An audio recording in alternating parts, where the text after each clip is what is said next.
બટેટાની wafer અથવા ચેવડો બજારનો ખૂબ ભાવતો હોય છે, તો આજે આપણે બે ફ્લેવરનો ઘરે જ બનાવીશું. તમને અવાજ સાંભળતા જ ખબર પડી જશે. તો સાદા બટેટા 3 નંગ લીધા છે, એને સરસ રીતે છાલ કાઢી ધોઈ લેશું અને આ રીતે કોરા કરી લેશું. હવે વેફર પાડવાના મશીનથી આ રીતે વેફર પાડી લેશું, સ્લાઇસ કરી લેશું અને આ સ્લાઇસને આપણે ભેગી કરી અને ફરીથી એની સ્લાઇસ કરીશું. એટલે લાંબા લસકેદાર આ જે બજાર જેવા લચ્ચા હોય ને એવા તૈયાર થશે.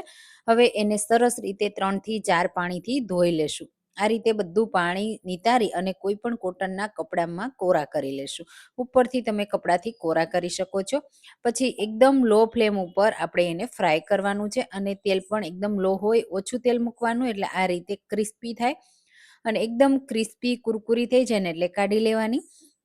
અને પછી સિંગદાણાને પણ ફ્રાય કરીશું, સાથે બદામ અને કાજુને પણ હું ફ્રાય કરું છું.